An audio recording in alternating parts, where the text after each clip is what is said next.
પણ તે અહીંયા બેસવાનું હોય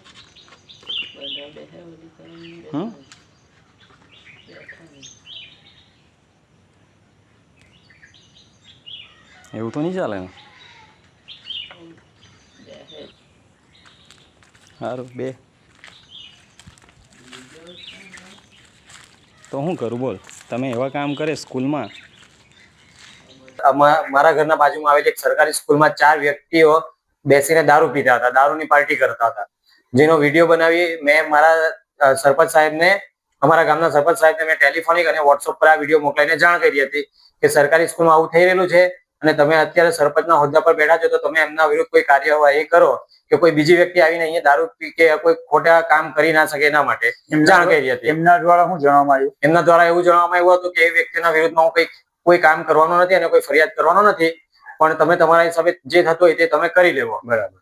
જે પણ ટોળું આવ્યું હતું એ અમારા જોડે હાથાપાઈ કરવા અને ગાળાગાળી કરતું હતું. મને મારા ફેમિલી જોડે મતલબ મારવાની પણ ધમકી આપતા હતા આ લોકો.